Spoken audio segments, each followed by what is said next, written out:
unexpected depression. For a few weeks while being the president of VTC in early 2017. Mental health is a serious issue that is dealt with immaturely in our society, but its effects are real and devastating. Tonight, Aaron will bring the issue to this spotlight. He's doing project 4 from an advanced storytelling manual called The Touching Story. With his speech titled, I Felt Feelings That Haunted Kate Spade. Please welcome Aaron D'Souza.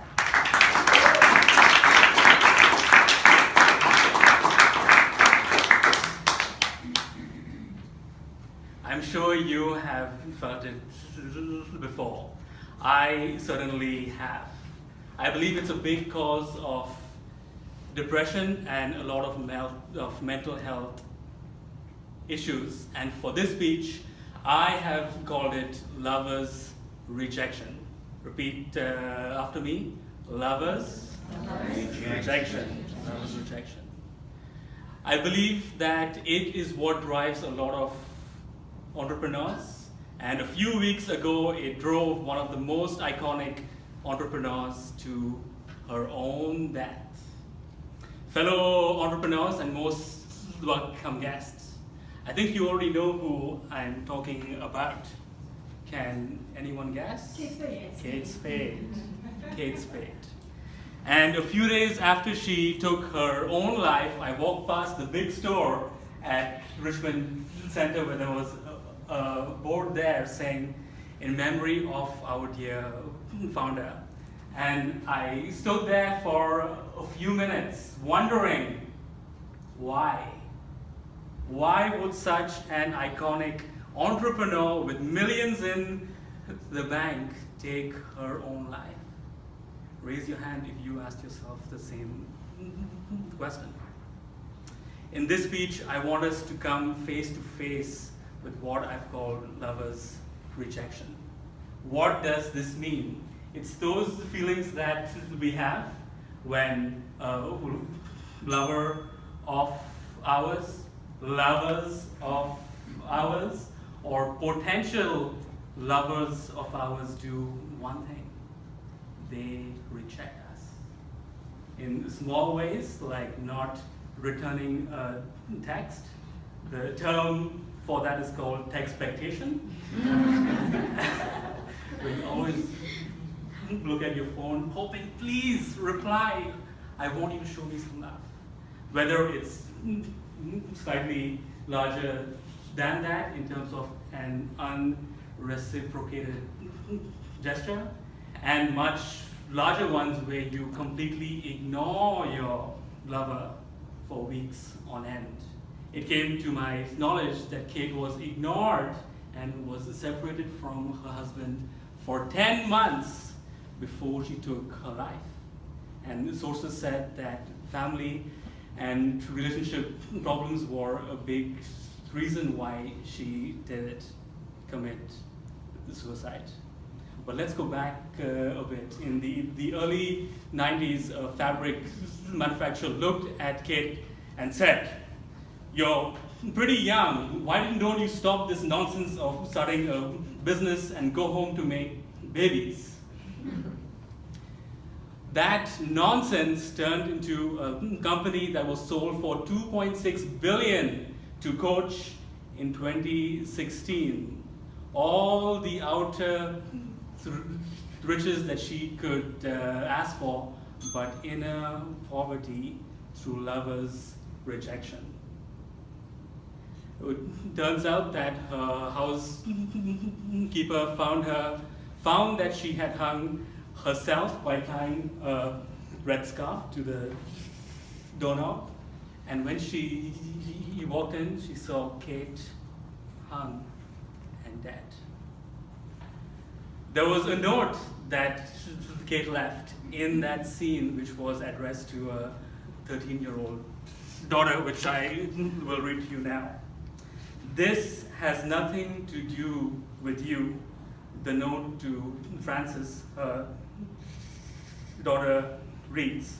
don't feel guilty, ask your dad.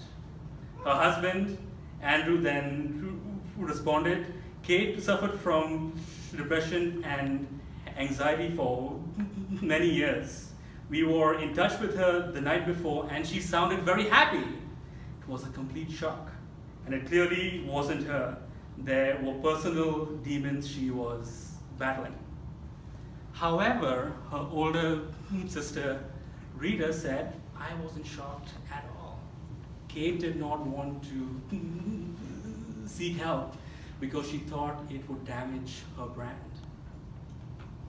The question I ask you is, how can someone whose husband said that she was all happy the night before take her own life the very next morning? But I know they both are right because I have been in that same place. Happy and excited the night before and the next day thinking of taking my own life. Kate hung herself with the use of a scarf, but my method was a bit different. I would be on the platform of the Canada line and see it saying YVR Airport in 2 minutes, and thoughts would come in my mind. Aaron, in 2 minutes, all you have to do is jump and everything is now over. Thankfully, that did not happen.